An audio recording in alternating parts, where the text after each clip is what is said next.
जल का एक पर्यायवाची शब्द होता है जीवन। इसीलिए कहा गया है जल ही जीवन होता है। जल के बिना जीवन असंभव है। बच्चों, गर्मी का मौसम आ गया है, लूएं चल रही हैं। ऐसी गर्मी के अंदर पानी की सबसे ज़्यादा आवश्यकता होती है। इसलिए हमें अपने लिए जितनी पानी की आवश्यकता होती है उतनी ही हमें अपने छोटे छोटे नन्हे नन्हे पक्षियों के लिए, पशुओं के लिए, इनके लिए भी पानी की व्यवस्था करनी चाहिए। इनको भी पानी की उतनी ही आवश्यकता होती है जितनी मानव को होती है। इसलिए हमें जगह जगह जैसे अपने घर की छतों पर, सार्वजनिक स्थलों पर, अपने विद्यालय में, हर जगह पानी की व्यवस्था अवश्य करनी चाहिए।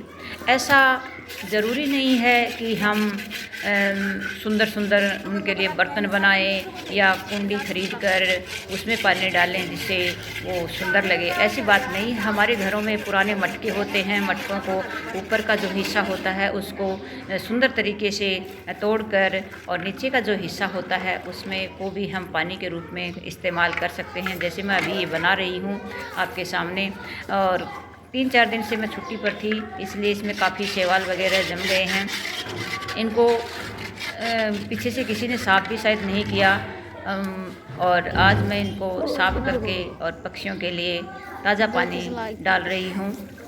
विद्यालय में मैं अधिकतर पक्षियों के लिए पानी की व्यवस्था रखती हूँ। हम पक्षियों को दाने भी डालते हैं। जिस तरह से हम अपने घरों पर पानी की व्यवस्था, मैंने मेरे घर पर भी 2-3 जगह दीवारों पर पानी के बड़े बड़े सीमेंट वाले वो कुंडियाँ रखवा रखी हैं, जिनमें जाती हूँ तब पानी डालती हूँ। मैंने अपने हस्बैंड को भी कर रखा है कि इनमें पानी डालें, और छत के ऊपर दाने भी डालती हूँ, जिससे पक्षियों को दाना और पानी दोनों चीज़ें एक जगह पर मिल जाएं। मैंने सुना है कि लोग कहते हैं कि जिस घर में पक्षी, छोटे छोटे जो पक्षी हैं वो नहीं आते हैं, वो उस घर में किसी न किसी प्रकार का दोष होता है, इसलिए वहाँ पर पक्षी नहीं आते हैं। जैसे गौरैया, छोटी चिड़िया, घरेलू चिड़िया जिसे कहते हैं, एक कमेडी टाइप के पक्षी, कबूतर टाइप के पक्षी, ये पक्षी घरों में आने चाहिए। कुछ लोग इनको शुभ नहीं मानते हैं, मैं इनको बहुत शुभ मानती हूँ, और इनके लिए पानी की व्यवस्था भी रखती हूँ, दाना पानी भी डालती हूँ।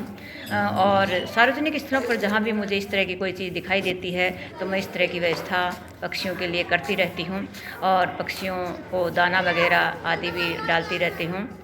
पक्षियों को इस गर्मी में, ऐसी लूओं में पानी मिलना बहुत ही ज़रूरी है।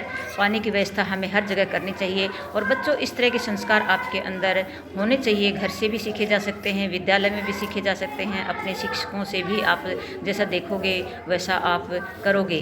तो अपने घरों पर ये व्यवस्था आप अवश्य करें। ऐसी गर्मी में पक्षियों को पानी की अति आवश्यकता होती है, इसलिए इस बात को ध्यान में